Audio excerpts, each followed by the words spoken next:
Good afternoon. Welcome to the 127th gathering of the Association of Public and Land-Grant Universities. You're all here because the work that we do collectively has never been more important, it's never been more needed, and it's never been more challenging. APLU brings us all together every year, and we have a record number this year, to really focus on what the challenges that we all face and how we can continue the important work that we all do for public higher education. We can't do it alone, and that's the theme of this year's conference, Progress Through Partnerships. We all partner in various ways across the nation, and I hope at the end of this conference we all take back some important ideas and new ways of enhancing the environment that we all work within. We're very blessed at APLU to have tremendous leadership in the staff and an outstanding president who really has taken this institution to another level of engagement. In fact, APLU has never been, at least in my view, more relevant and frankly had a stronger voice in the hills of Congress than we have now. And that's largely because of the president. So I'm very, very proud today to introduce President Peter McPherson. President.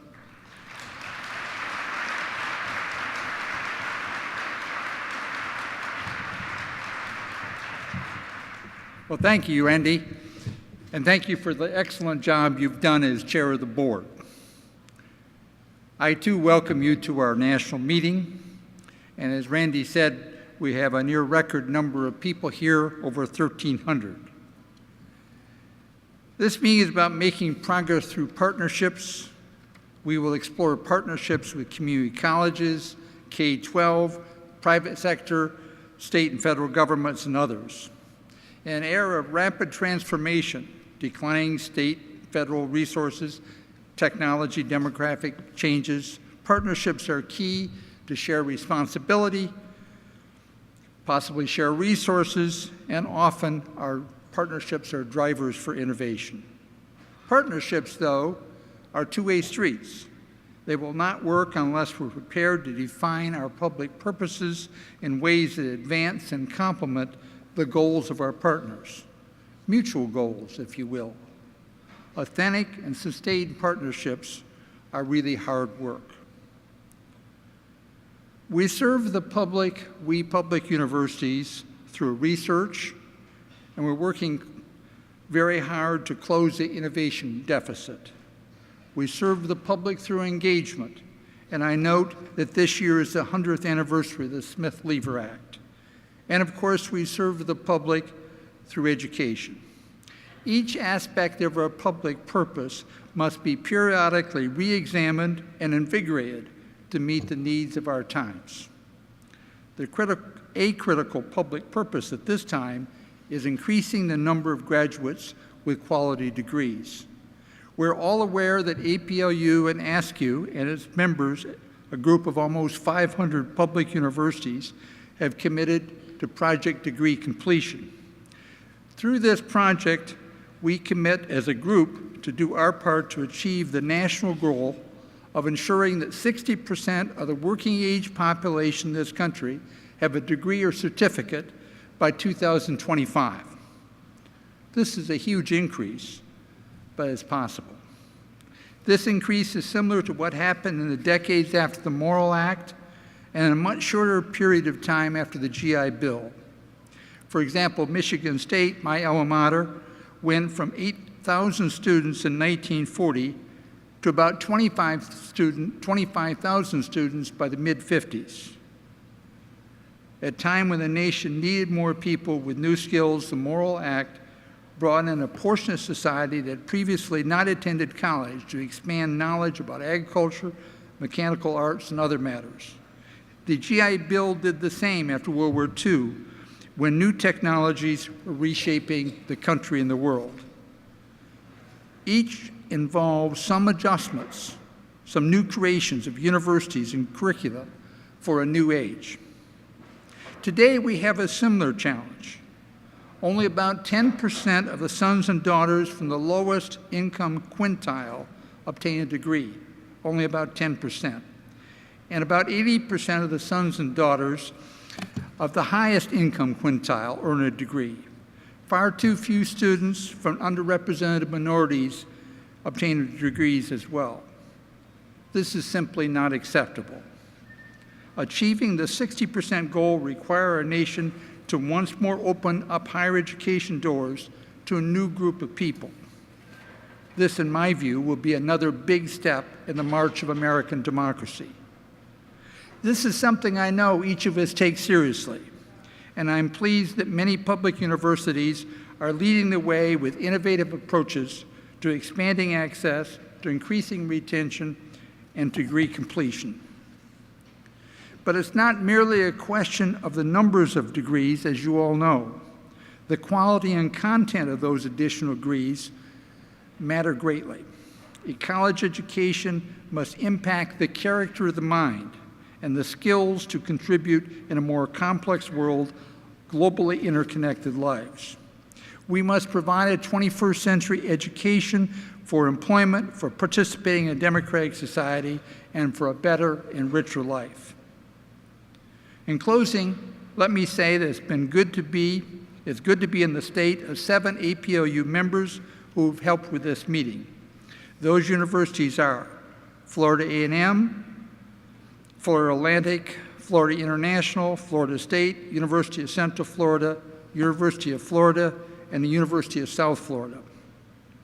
Given our meeting's theme of partnerships, it's particularly appropriate that we are in the home and city of the University of Central Florida, which is known by many as America's Partnership University. Once more, along with Randy, let me welcome you to this meeting. And now let me introduce the moderator of our next and opening important panel. Dr. Kathy Woteki is the Undersecretary of the U.S. Department of Agriculture, Research, Education, and Economics. She is the Chief Scientist of the U.S. Department of Agriculture, has an extensive and particularly distinguished career in the private sector and the academy. Kathy? There you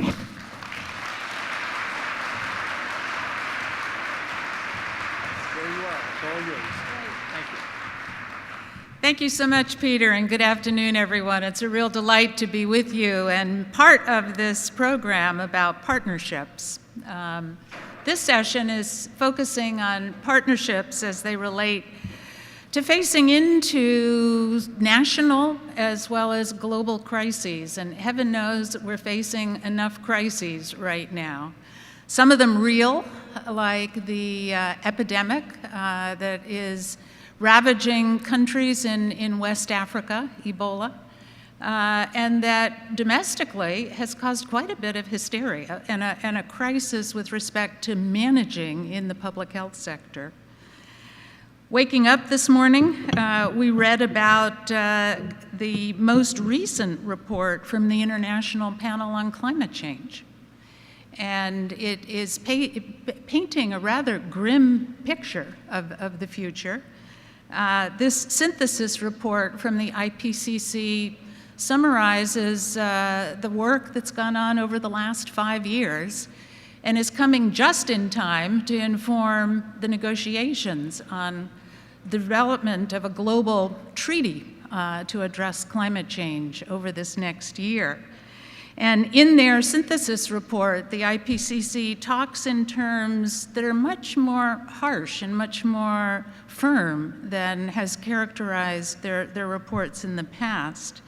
They say that Earth is on an irreversible course of climate disruption. We are to expect continued disruptions to weather, much more extreme weather conditions, rising sea levels, as well as the continued melting of polar ice. And they go on to say that only unprecedented global effort to slash greenhouse gas emissions in a short period of time will prevent temperatures from crossing the threshold of far more dangerous disruptions. So in essence, their message to the world is that the window of opportunity is closing, and leadership of the world, you must act.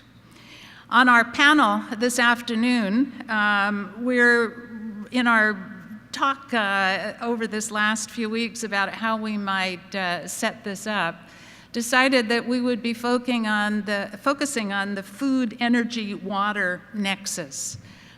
This is a term that has been gaining greater currency, a lot of attention in the interconnections of these three areas. And we have a really well-qualified panel to address these concerns. Not only are they experts in food, energy, and water, but they also bring expertise in demography and population and development.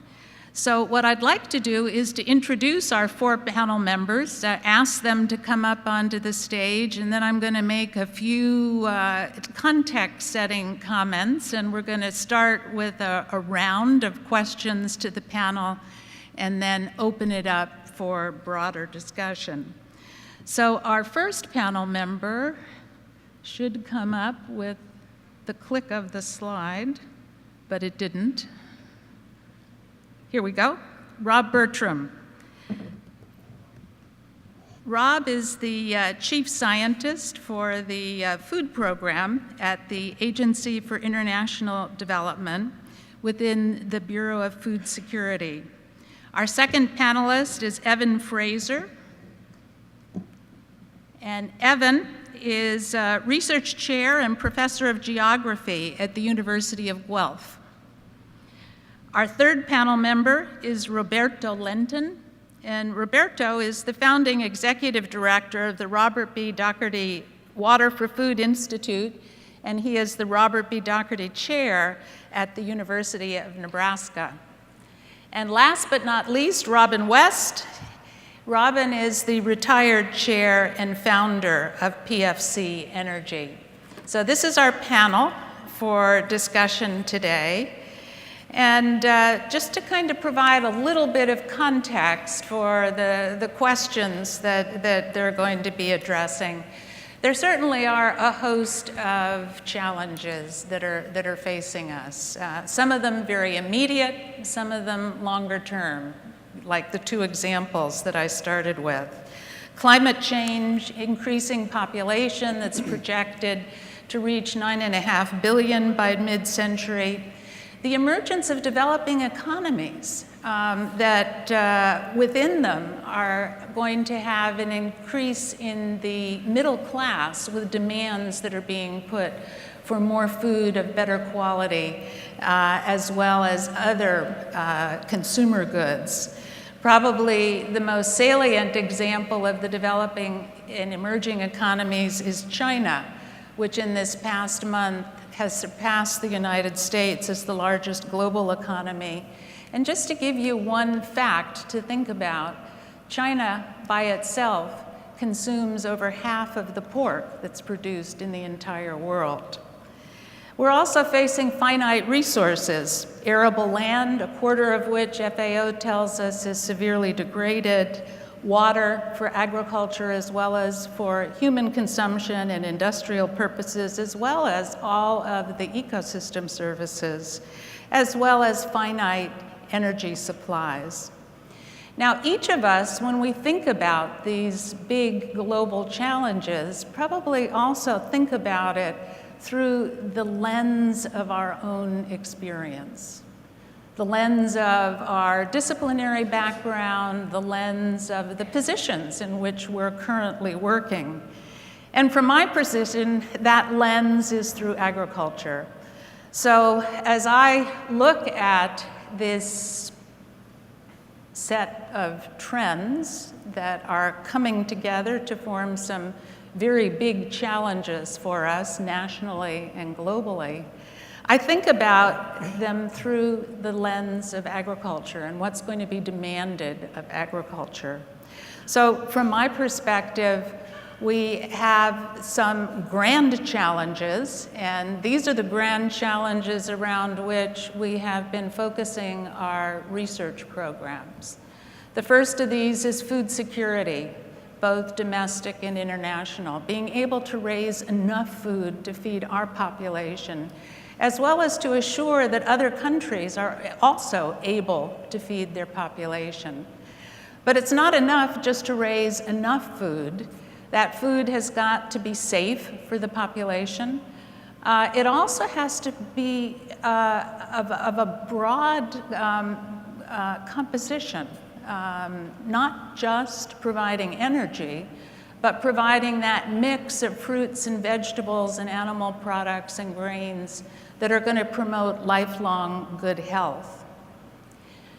We're also expecting agriculture to be a big participant in building the bioeconomy and producing from agriculture either products or wastes, a broad array of chemicals that can be used as inputs to fuels as well as other products, including medicines and industrial chemicals that go in to make up all of the broad array of products that our populations will be demanding. And lastly, we're going to have to do this against the challenges posed by climate change.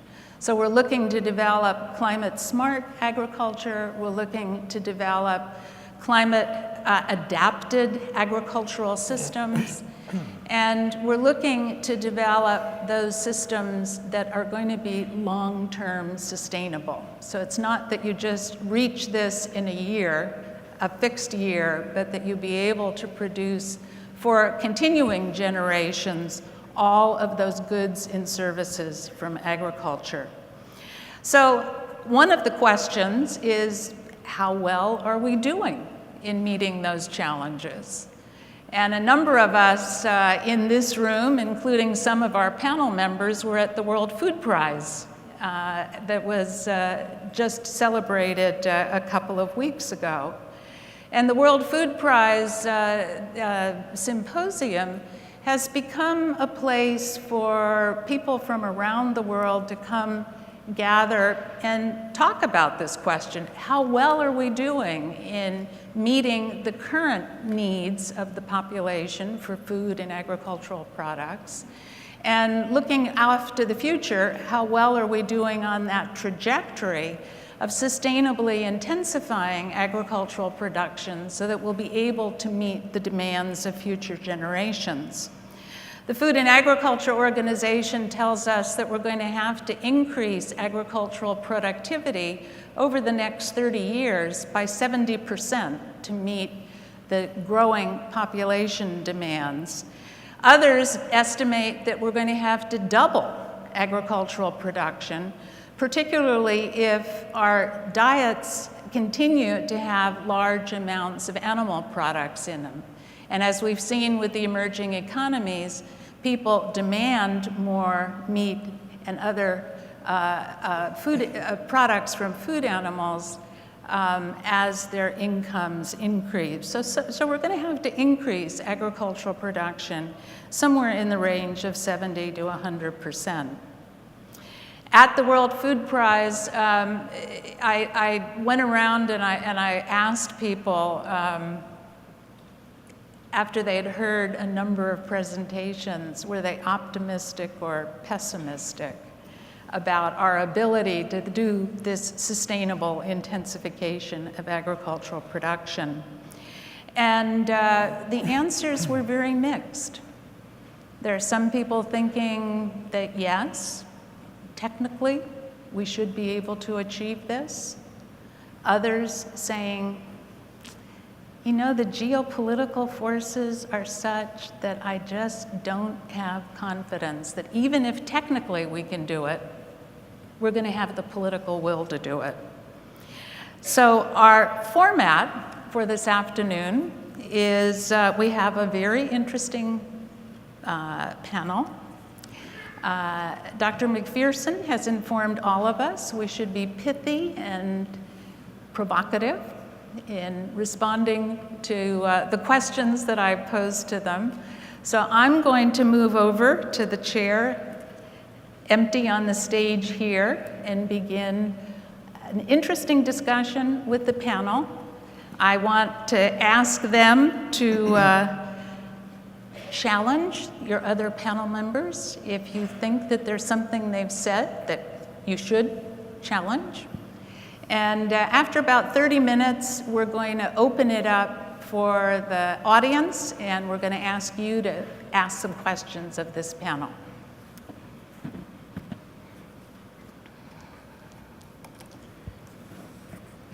So, I'm going to ask Robin West the first question. Robin, you're an energy expert. And how important is energy in this food, energy, water nexus? Thank you, Kathy. It's critical to agriculture. Let me begin by saying energy is a little bit like the words love and finance. It means different things to different people. So you have to define energy a little bit. There's the transportation sector, which is oil. There's utilities, which is natural gas, coal, nuclear, renewables from hydro, wind, solar, and then you get into biomass. And biomass is very important because 14% of the world's primary energy comes from biomass, whereas half the world's population lives primarily from biomass. It's in the developing world, it's largely wood and dung. It's in places like Kenya, it's 75% of the energy, India 50%, China 30%, Brazil 25%, and America it's 3%. 2.5 billion people live from this now, and by 2030 it's going to be 2.7 billion. And this raises all kinds of challenges, not only for agriculture, but also for deforestation and climate change. And the last area that's very important is that energy is used in petrochemicals and also to make fertilizer, and natural gas used to make urea, so it's a critical component. So energy is very important. The second thing is that agriculture is far more energy intensive than the manufacturing sector, which most people don't realize. That it takes 4 to 5 times as much energy to produce $1 of farm output than $1 from manufactured goods, according to the World Bank. And fuel is really critical in terms of powering farm vehicles and tractors. A big consumer of energy is electricity to pump water, and potentially, if we can create enough cheap energy, it's for desalinization. And finally, fertilizer is critical. And again, that's from natural gas. One of the things also that causes huge distortions is there are massive subsidies in energy in the developing world, and this leads to huge expenditures by governments. For example, 20% of the budget of the state of Indonesia is spent on energy subsidies. And we can come back to this, but Kathy said initially, what do we do about our finite energy supplies? And I would respectfully submit our energy supplies, if we get it right, aren't finite. Right. Good. Roberto, water. There's a big challenge to agriculture and producing more with less water. Is that really feasible? Well, I think we just don't have a choice, Kathy. Based on the data that you were showing earlier, we have a huge challenge in terms of producing more food to reach a growing population with rising incomes. But we've got to do all that in a context where the water available for agriculture is going to be much more limited in the future, because the growing populations and the more wealthy populations are going to require other things that also demand water. So we basically have to find a way in which we can meet increased food demands, but do it with less pressure on our current water resources, consuming less water, and also deteriorating the quality of the water to a lesser extent. I think the key is going to be on 2 points. One, we've got to improve the productivity of irrigated agriculture, make better use of what we call the blue water, the water that we can see, the water in streams and lakes and canals. But also, as importantly, we've got to improve the productivity of green water, make better use of water in rain-fed agriculture, the water that we can't really see, the water that is in our biological systems. Those are the 2 challenges that we have ahead. Where does gray water fit in? Well, gray water is an important aspect of all of that, because it's one part of being more efficient is making better use of used water. And gray water is essentially the water that has been used for other purposes. So a big part of improving productivity, a big part of improving efficiency is to make better use of reused water. Evan, population. That's part of what's driving this food, energy, water nexus, the demands of increased population. Tell us, what role should population control play in all of this? Thanks, Kathy.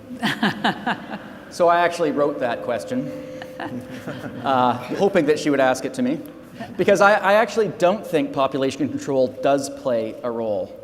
And the reason I say this is, in places of the world that have experimented with population control, and in particular China's one-child policy, we see very little evidence that it's actually worked.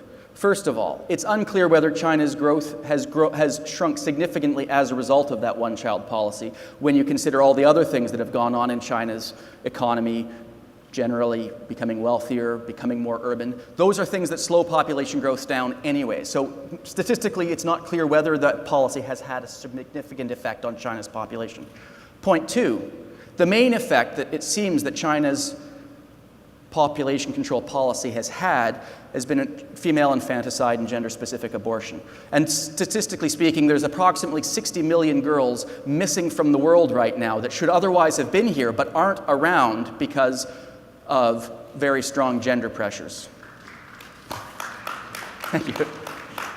The third thing, which I get upset about when we start talking about population control, is that there's not clear whether shrinking populations actually reduces pressure on the environment. What we see is people becoming wealthier having a larger impact on the environment, but not smaller populations. And so I get upset with the idea that we need to somehow reduce our population or face a Malthusian disaster, because the world currently wastes a third of its world. And I refuse to accept that population is necessarily an evil when we have abundant food already and where we live in a society that's extremely wasteful. And so I try to steer away from population discussions and think, let's empower women, engage in pro-poor female education programs, work on agricultural productivity, and those are stronger levers to deal with the grand challenge you're talking about than something like population control. So have you taken a look at waste and what role population should play in reducing waste? In the food supply as well as in other sectors. So that's a fascinating issue. Globally speaking, we waste approximately a third of our food, but where that waste happens and how it happens is very different. In Canada, the US, Australia, and Europe, it happens because of people like you and me buying too many veggies and letting it go bad in our refrigerators. It happens in restaurants, it happens in catering facilities, it happens in retail stores. To me, that's actually a very hard problem to solve because it's a function of cheap food. And the solution to cheap food and food waste is to raise the price of food, and there we may end up with a worse problem than we begin with. But in a place like China or Africa, most of that waste happens because of bad storage facilities on the farms. And I remember driving down an alley just outside of Shanghai a few years ago, and we were actually spinning the tires of our 4x4 as we were driving over the rice that had been dragged into the street to dry. And to me, that is as significant a problem in terms of absolute amounts, but is actually a much easier problem to solve because there it's an investment in infrastructure should reduce that problem. And so for me, working with African farmers and African policymakers, investing in post-harvest storage bins, investing in facilities that help farmers access markets more quickly so the food doesn't store en route to market. Those are the sort of issues that will get at the waste problem. Can I add something to that? Sure, Roberto. The thing that I would add is that food waste is also energy waste and it's also water waste. So to the extent that we can go in that direction, we solve several problems in one go. Good point.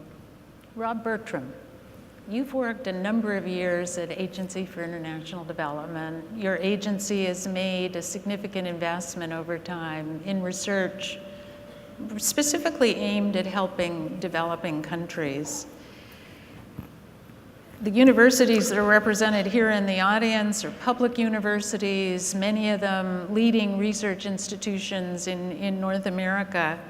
And they've led the world with respect to science and innovations in food and agriculture, as well as many, many other areas. How do you see the universities helping in supporting development, particularly in developing countries, not just here, but in developing countries, to drive innovations within those countries? Well, Kathy, you mentioned the dietary shift that has occurred that's causing the demand for food to rise much more rapidly than population growth. The other side of that structural problem has been a disinvestment or lack of adequate investment in agricultural R&D until things really started to turn around just in the last few years. And so what we have seen is a declining rate of year-on-year productivity growth, especially in the developing world. In the United States, I think it's been a better picture. We've had a much more robust public and private investment structure. So if we think about that, it's that R&D that gain in productivity is not only critical for feeding these countries and for reducing poverty in these countries, it's critical to preserving our tropical forests and our biodiversity and our wetlands.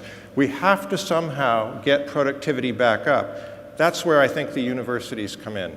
They are the means by which an organization like USAID can access the best cutting-edge science, but also very uniquely the ability to develop capacity through partnerships.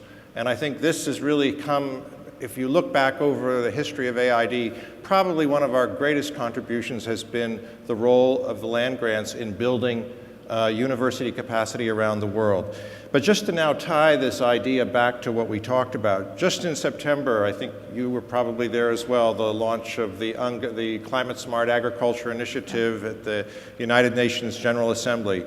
Well, this is the idea that productivity needs to grow up, adaptation to climate change needs to go up, and greenhouse gas footprint needs to go down. Well, that's all well and good in a lot of situations, but as we've been talking about today, in the developing world, there are farmers who desperately need small-scale mechanization, small-scale irrigation. So I think the key is not so much to think about driving down the footprint for those people, but rather increasing it per unit, decreasing it per unit productivity, and helping them benefit from the modern science that can be leveraged from these university partnerships and other partnerships, and really turn around their role. Now, within that, water, absolutely critical. I mentioned irrigation. Water use efficiency in these parts of the developing world can be as low as 30%. We can make that better. We can be more efficient. Energy. In Thailand, that revolutionized whole parts of the country, getting rural electrification. Right now, we'll see what we can do with a mixture of on and off-grid approaches, but definitely energy's got to be a piece of the picture. And as flux of nutrients and energy and water in the system goes up, there come your gains for efficiency and the triple win that we're all looking for in the context of the climate change issue you laid out at the beginning. So Rob, for these university partnerships, do you see them as a partnership between a university here in the US and a university in a developing country, or is it government, private sector, university in both places? Or is it universities here helping universities in developing worlds understand how to do those three-way partnerings? So I think the answer is really both. If we're talking about building that capacity, in other words, there's a huge youth bulge in the world. This audience knows better than I the reality of that. There's a crying need for tertiary and higher education in the developing world. The US university and Canadian and Mexican university communities can make great contributions to building that capacity. But investment in university capacity, who was it? One of the speakers said, our economy is great because of our universities in the opening video. It's not the other way around. Mm-hmm. We have to link this capacity to outcomes that make a difference for countries. So that's where the link that you mentioned, Kathy, to the private sector and to the productive sectors of the economy can really build in what we'd hope will become a generation of support in our partner countries to see universities prioritized, and including through their partnerships with partners around the world. Robin, back to you. We've seen discussion of population and those issues. We've seen in the discussion so far agreement about there's an emerging middle class around the world. Where is this energy going to come from for all of these populations that you were so optimistic about? I didn't say necessarily I was optimistic. I said it wasn't finite. There's a difference. Let me back up. I think there's one thing, a point I'd like to make which leads into everything and relates to some other comments. There's been a lot of discussion about the North American energy surge and how it's transformed America. Most people don't understand how that happened. It happened because in about 2007, natural gas prices were extraordinarily high. And this was a private sector response to market conditions. And it was independent oil men, not major oil companies. Independent oil men knew there was a lot of gas in the shale, and they went out and they kind of broke the code. They took risks. And it was market forces which did it. Gas production surged, the price of gas collapsed, and they then shifted over to oil. And exactly the same thing has happened there. So I'm a dull fellow. I work in the private sector. I really believe markets work. And I think that there is a critical linkage that comes about by letting markets work. And frankly, what you were discussing about wasting food and everything like that is market failures. And I think we have to understand markets. I feel very strongly that technology and innovation is critical. And a lot of that innovation, the basic research, is going to come from universities such as the ones here today. But I think then it's going to be to create a situation in these countries where the markets can function, where investment takes place, where resources are allocated efficiently, where there is innovation. And I think that one is going to be technology. The second is in the energy sector, there's tremendously bad governance. There's huge corruption. There's also just very, very bad regulation. For example, in both East Africa and West Africa, there are enormous amounts of natural gas. And natural gas, for example, teaming up with solar power. One of the things that's happening is because of market forces, solar power is going down. Also because market forces, technology is being applied so that natural gas can be used to deal with the interruptibility of solar power. The problem is the sun doesn't shine all the time, so you don't always have solar power. But this is a case where if you take solar power and you team it up with the new technology of new turbines that come from airplane engine technology, so you can cycle them up very quickly, you have a situation where one of the big problems of solar, which is in a sense infinite energy, where it can be harnessed efficiently. So you do have important technology, desperately need governance. As I was saying, in Africa, natural gas, for example, requires enormous investment. For companies to take that risk, you have to have sensible investment. There's been trillions and trillions of cubic feet of natural gas found offshore West Africa, and now trillions and trillions of cubic feet found offshore East Africa. But to be able to bring that ashore and harness it is going to require really good governance. And right now, that doesn't exist. And unless that human capacity is developed, it's really going to be quite central. So I really believe technology from places like right here, coupled with the market, with innovation, with good governance, really can unleash enormous amounts of energy. Roberto, are we looking at markets for water? It's an interesting parallel because some of what you talked about in the energy area is equally true in the water area. I mean, issues of governance in particular. So much of what we see in terms of low productivity in water use is in fact a failure of governance, and misallocations of water, a failure of governance. Where you see a big difference, though, between the energy and the water sectors in the role of markets.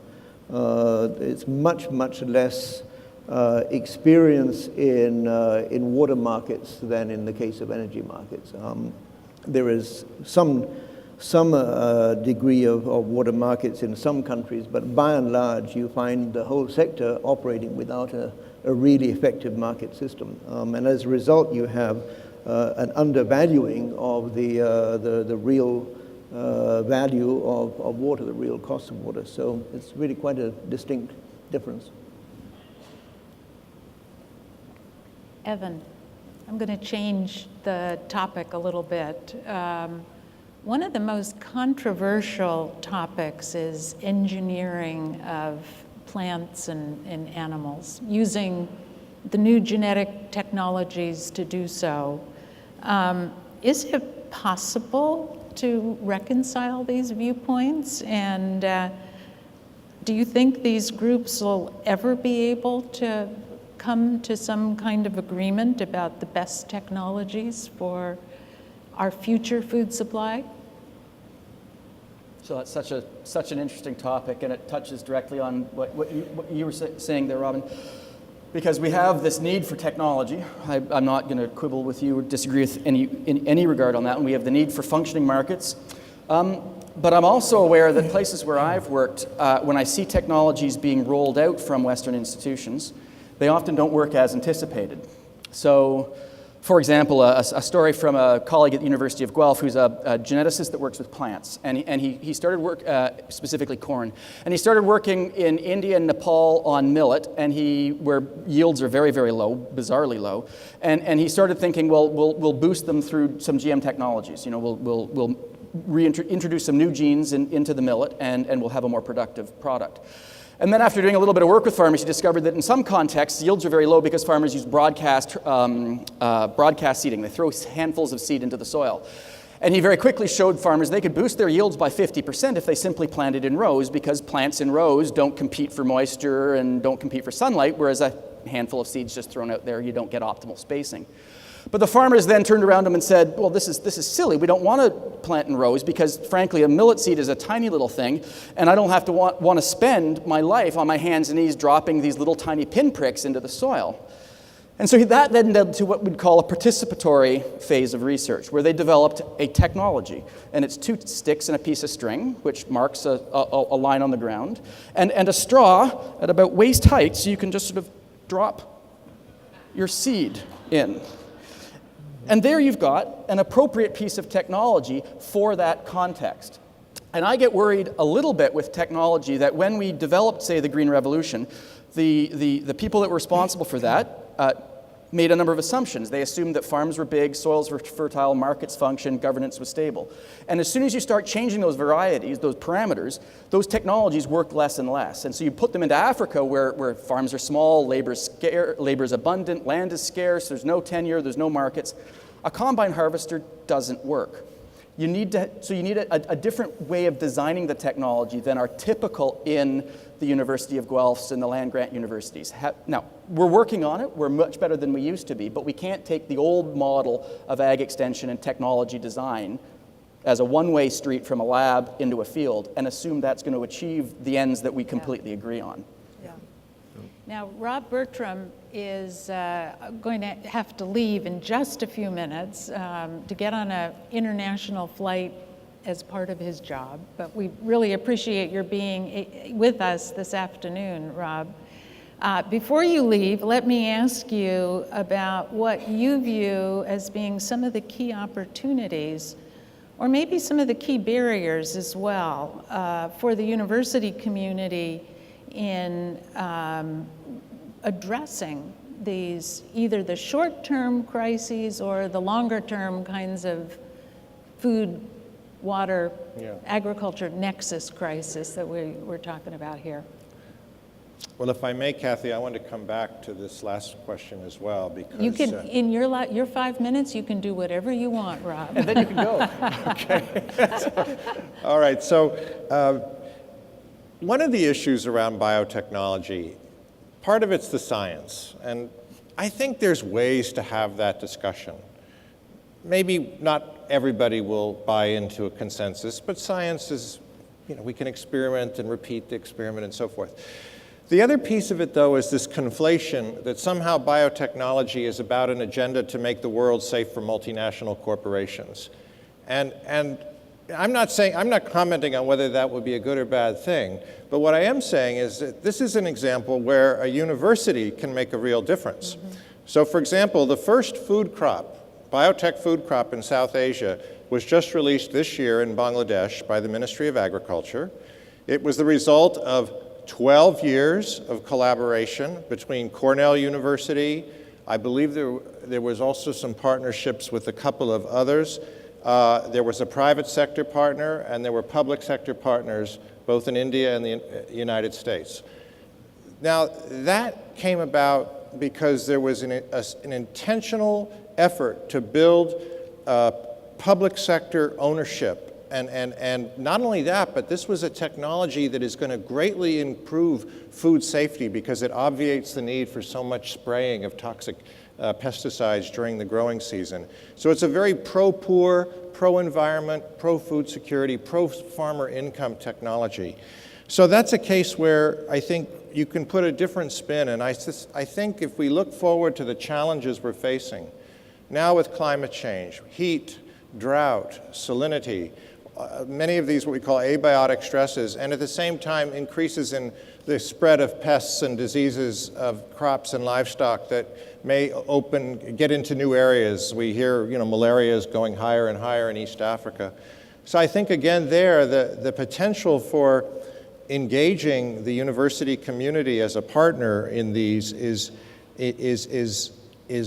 very attractive, and it has to be sort of a twofold press. And I would say also this is a partnership that also involves USDA, USAID, Department of State. And that is, on the one hand, we build the technologies through collaborative research, and we build institutions while we're doing that, but we also build science-based regulatory capacity, and so that countries can make their own decisions. So this is one example. But if we extrapolate this out, Mark Rosegrant at IFPRI has done some marvelous work that shows what happens if we ignore nitrogen use efficiency technology.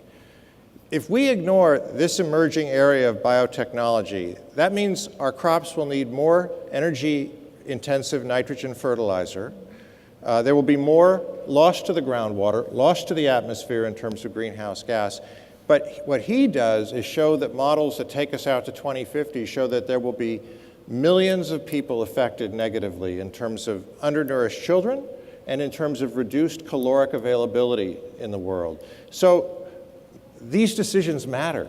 Science matters, policy matters, and collaboration to build access and ownership of that science, to demystify it, matters. And I am a firm believer in the enormous potential of the advanced university capacity in countries like ours to really make a difference, especially a country like ours, because we also are a country that tries to also approach things through science-based approaches. So we have both the scientific capacity, but also the political freedom to pursue these partnerships.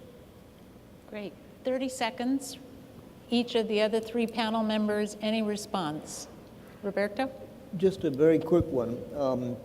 You mentioned one point about 12 years, and I think that's absolutely fundamental. These kinds of collaboration are long-term. You've really got to know the issues, know the people to be able to figure out what's appropriate, as Evan said. Robin? I would say that science matters, policy matters, and outcomes matter. And I think government has an important role in trying to direct outcomes. Where I am deeply skeptical is government mandating different, specifying specific technologies. Mm-hmm. In my sector, which is not agriculture, but in energy, this has been a recipe for disaster to the tune of hundreds of billions of dollars. And the role of the university? Oh, I think universities coming back for basic research are absolutely central. If you can find a situation where you have the basic research and then the market harnesses as appropriate with appropriate government regulation, that's how you're going to solve problems. Evan? So if we can get government to work on the market failures, the negative externalities associated with agriculture, that will go a huge way. And if we can shift the paradigm of science so that we are working more in partnership between the areas where the scientific domain exists and the people who are actually going to use the technology to co-produce the solution, I'm optimistic. Okay, well, thank you, Rob, and Thank safe you, Kathy. travels. Thanks, everyone. It's time now to open up for questions to the audience, Nice to meet you. or questions from the audience. Come up to the microphones. There's 3 towards the front of the room, and we'll start over here on my left, your right. Hi. Hello. I'm Ali Faris from Prairie A&M University. I'm a hydrologist. I think I have one point to make. Given the complexity of the water, energy, food nexus, it's an issue that has to be dealt with at multi-scale level. I think we all agree with that based on your what you just talked about. I believe that education, stewardship, and management are key essential component in this dealing with this issue. Educating our future, especially when we talk about university here, educating our future manager of food, of energy, of all these components is key and for us being prepared to deal with this issue in the future. I think also having a stake at this issue of stewardship, which basically telling people, educating people that we have a stake at this one, that we need to deal with. The other thing is when we talk about education, we talk about innovation. So people, when they are engaged about the issue, they have a stake at it, they will start to innovate and bring new technology and improve on that. I think the other component is management, and I think you talked about waste in water, waste in food. Many issues that we deal with is we have a problem of management, how to manage these resources appropriately, how to optimize irrigation management, how to optimize like transport of food and storage, et cetera, et cetera. So I think these 3 components together can go a long way in helping us adapting and also getting ready for this, dealing with these 3 issues in an environment where you have severe climate change in the future. Thank you. Okay, a question ends with your voice going up at the end and a question mark. But let me ask the panel if you'd like to respond on either education, stewardship, and management, and what role a university plays, clearly in education, but in these other 2 domains. So, Robin? Long ago and far away, I was an Assistant Secretary of Interior for what's called Policy Budget Administration, and the Bureau of Reclamation was one of my projects. And one of the things I tried to push was full cost water pricing, which is a remote dream. But there are, in political terms, something called rent seekers. And there are people who are making a lot of money right now off the existing situation. There are people who make a lot of money off cheap water. Thank you very much. They don't want the water fully valued, and same with energy. And I'm sure in other facets. And so I think one role that universities can play is to try and demonstrate along the whole chain who's making what. And I think that transparency and accountability are part of this as well. In all sectors? In all sectors. Yeah. Any thoughts? Yes, I'd like to endorse the point that my fellow hydrologist said earlier about the need to address these issues at a multi-scale level. Mm-hmm. The challenge, I think, is that most of us, in fact, find that difficult to do because our disciplinary training leads us to think in terms of one particular scale. Hydrologists, for example, tend to think of the basin as the scale, and that is a challenge. So I think it's something for the university system to think about in terms of educating people so that they do have a multi-scale view and can address these issues in that way. Evan, any thoughts? No? Let's take the second question. Hello, I'm Chip Sukowski. I'm at the University at Buffalo. And there was an earlier session today where we were discussing the future of the humanities at APLU institutions. And the Mellon Foundation has an interesting project going on called the Public Humanities, in which the humanities are asked to address grand challenges. And the question that I have for you is that we seem to be discussing a lot of these issues as associated with technology and with solutions with market forces. And I'm curious about the role of the narrative that we have for ourselves and what we value and what the role of the university is in establishing the value of the environment, clean water, material goods around us and that sort of things, and what role universities might play in advancing changes that might have to take place. Good challenge. Certainly universities play a role in educating the leaders of the future, and there's an enormous amount of soft skills that are associated with that. But Evan, you want to start? Sure. I have an extremely undisciplined background, so I jump back and forth between natural science and humanities and do them all equally badly. An illustration to your point of the importance of narrative in humanities, one of the things that I've worked on a lot in the last few years is narratives around the Dust Bowl in the US. Big drought 80 years ago, a lot of people lost their farms. And at that point, there were distinct narratives about what the solution to the Dust Bowl were. And they involved more government involvement to regulate the environment. There were narratives around technology. There were narratives around social welfare and people that simply fell through the cracks. And there were narratives around the need to create local alternatives to the mainstream system that was hopelessly corrupt. The same narratives, the same stories people told 80 years ago when confronted with a massive social, environmental, and economic collision are playing out today. And so I think there's an enormous role for universities to engage people's minds on these narratives so we don't take any narrative uncritically, so that we don't allow one narrative to become hegemonic in that sort of funny political science phrase where you ascribe a tremendous amount of power to one version of the world. And you allow a space for those narratives to be expressed and debated on equal terms.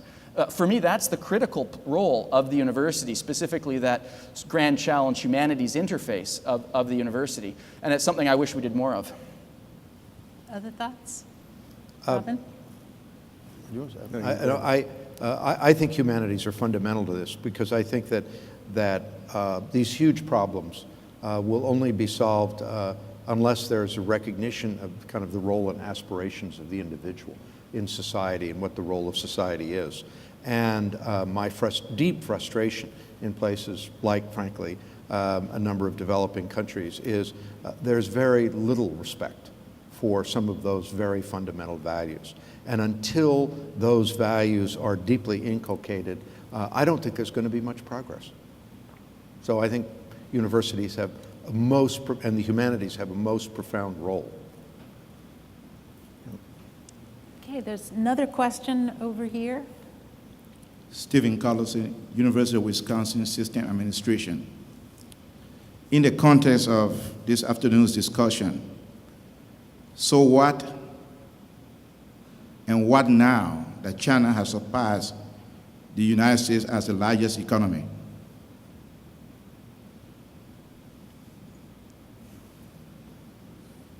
Roberto, you want to start? Well, it's a big question.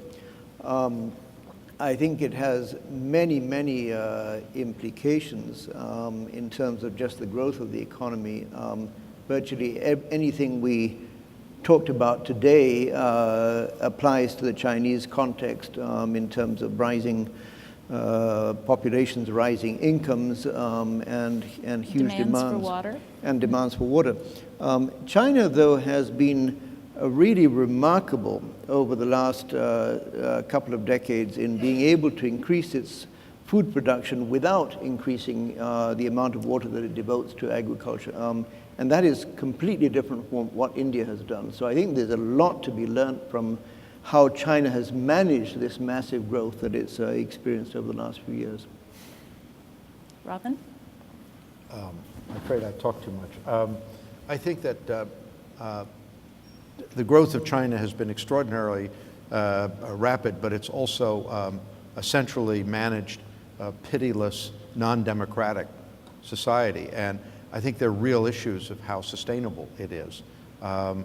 They can solve problems quickly because there's no opposition, but the way they solve some of those problems, such as the one-child policy and all this kind of thing, are quite appalling.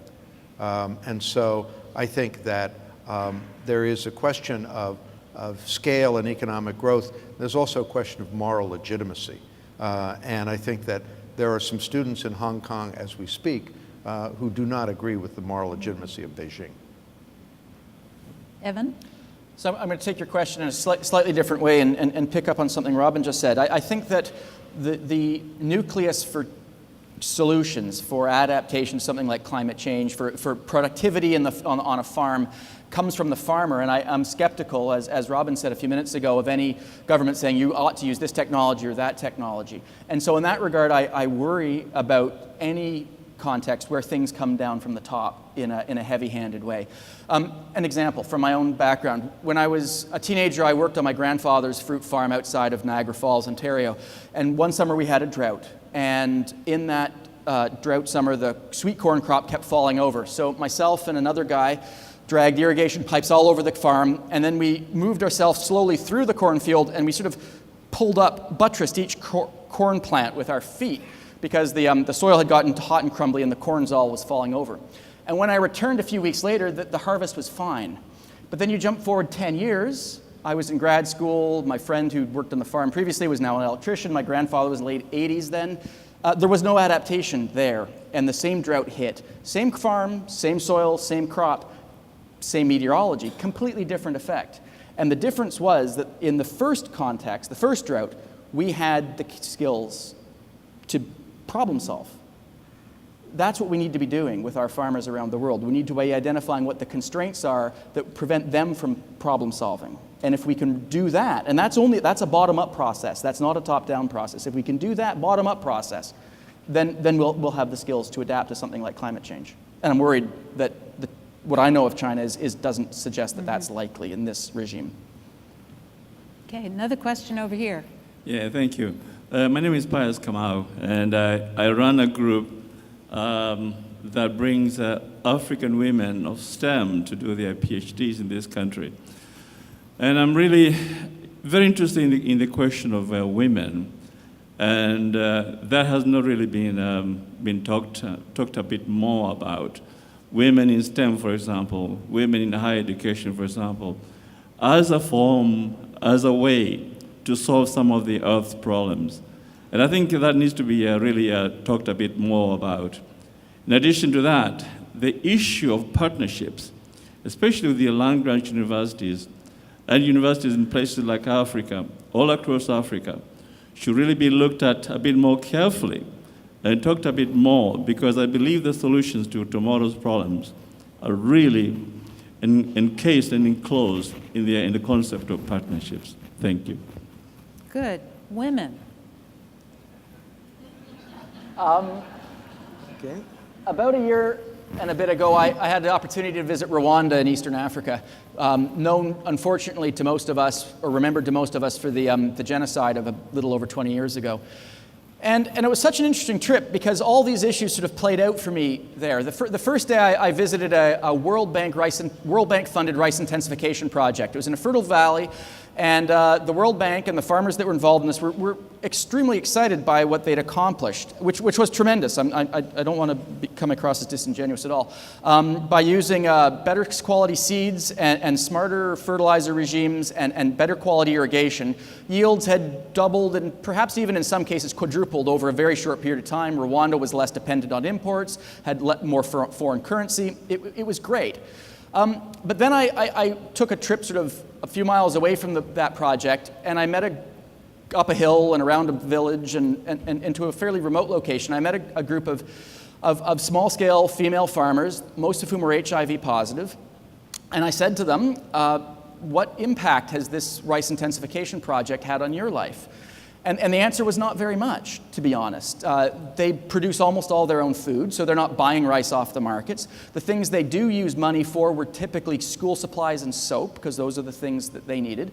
And there may have been some very diffuse trickle-down effect from the Valley with the World Bank Rice Intensification Project and their community, but it was not a chain of transmission that I could see.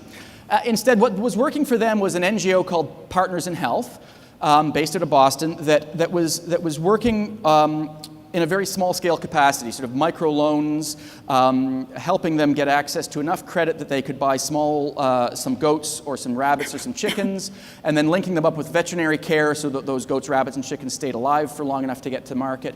And that sort of project, which you can't really generalize because it was like almost on a household-by-household basis, that was showing real progress in terms of reducing poverty, allowing people to get access to school, having a bit more stability.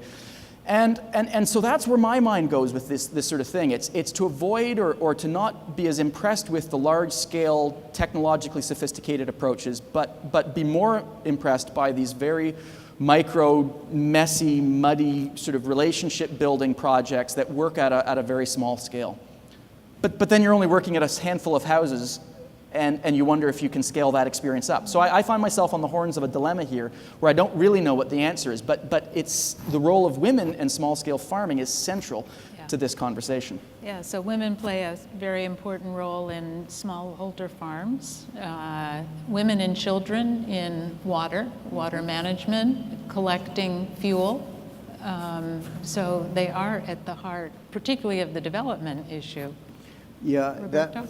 I was going to reinforce that point, Kathy, because I think there's a lot of very well-documented research on the role of women in water, in sanitation, and in farming systems. And so there's absolutely no question that essentially women are central both to the water in domestic use, but also water in agricultural use.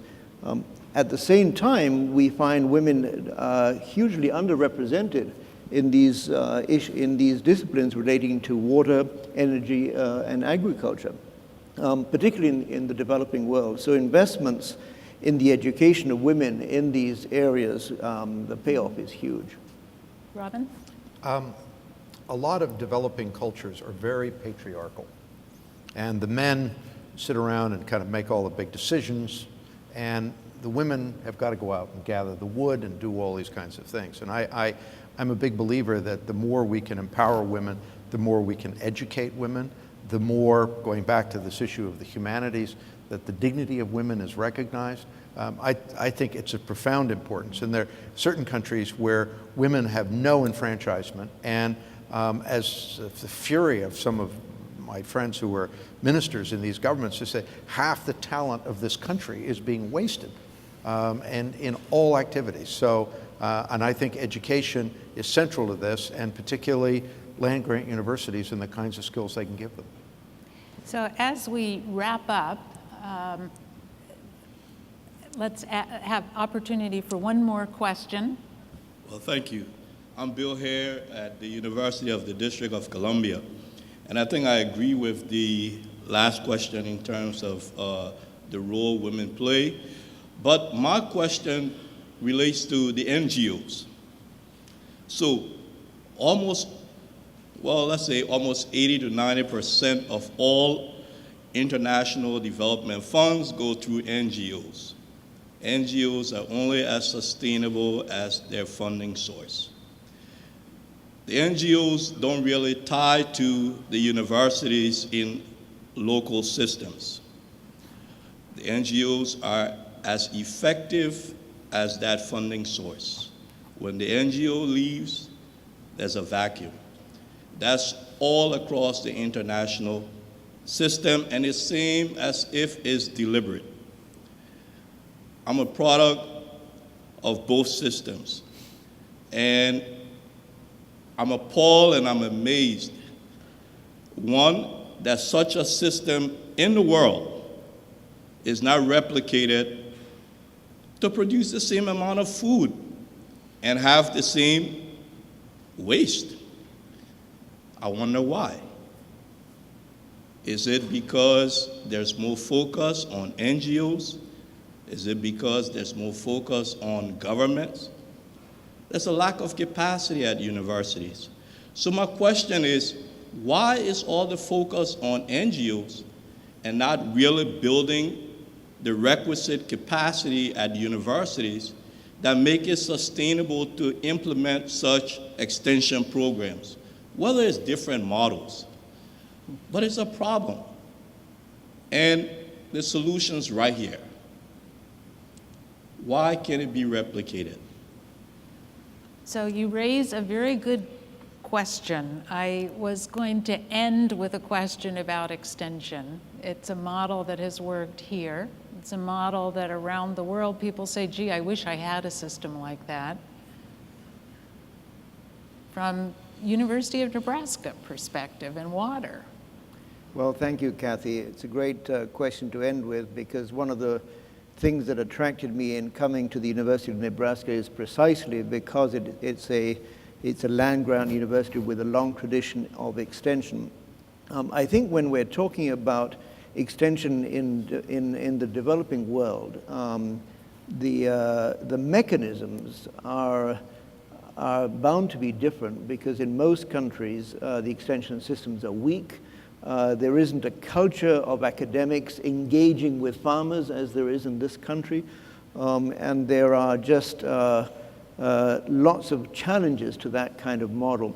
I think what works in a developing country context is exactly what the speaker just now had questions about. I think when you're talking in a developing context, you've got to figure out a way of working with NGOs to be able to supplement, complement what government can offer, what local universities can offer. And we have good experiences in that context. Robin, extension in the energy sector? Something you're familiar with? I'm a believer in the rough justice of the marketplace, and I believe NGOs should be held accountable to that, just like everybody else. Evan? So a brief anecdote. When I was a grad student, I helped run a project funded by the Canadian International Development Agency, where they gave money to an NGO and we went off and did programming. And in particular, this was a project designed to do urban agriculture in cities in Southeast Asia. And my was sort of central to setting the project up, but my goal was to make myself redundant as quickly as possible and have the partners that we were working with take it on and have the lessons that we learned were embedded in governance there.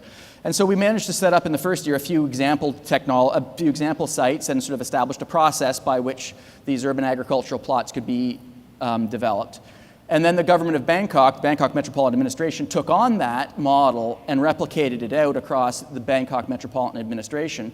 And then the Thai NGO, and then I stepped back entirely from the project, and the Thai NGO was able to build a relationship up with a Sri Lankan NGO to replicate it in a south-south kind of way with some seed funding from the Canadian government. And in that way, we didn't want to have a long-term funding mechanism there. It was a capacity building and setting up the sort of governance and rules and organizational structures. And then I felt very strongly that I needed to be out of there. I mean, I wanted to work myself out of a job. And so I'm cautious about using NGOs in a long-term palliative capacity. I don't think that's an appropriate way of funding them. So maybe we can discuss this afterwards, but that's sort of where I ended up in my own mind on that project. Yeah, And I agree. I don't believe that the funds should go to NGOs. I really believe the funds should go to the university. Like here, have an experiment station. Do all of your projects that you can then translate to the community, but a continuous process of improvement, transformational change, just like here. Not the NGOs, the universities. That's your sustainability in international development, from my opinion. I think that's a great thought to end on. I'd like to thank our panel for what has been at times provocative, sometimes pithy. Anyway, a great start to these annual meetings. Thank you all.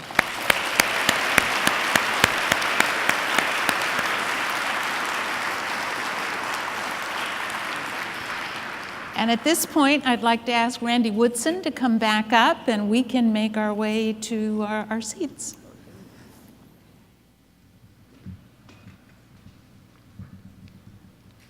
Thank you, Kathy. Thank you, panelists. You know, as Peter and I were sitting there listening and chatting, not in a disruptive way, we agreed that this panel has to inspire all of us in higher education, whether you're a humanist or a plant biologist or an agricultural engineer or a hydrologist. There's plenty of work for all of us. And this was a panel that I think, while the topic may have been largely focused around food and agriculture, reminded us all that there's a lot of work to do. It's been said many times today that this is the 100th anniversary of the Cooperative Extension Service, the Smith-Lever Act that stood up the Cooperative Extension Service that serves as a model around the world for the delivery of research-based information. And so I hope you'll all celebrate with all of us the founding of the Cooperative Extension Service.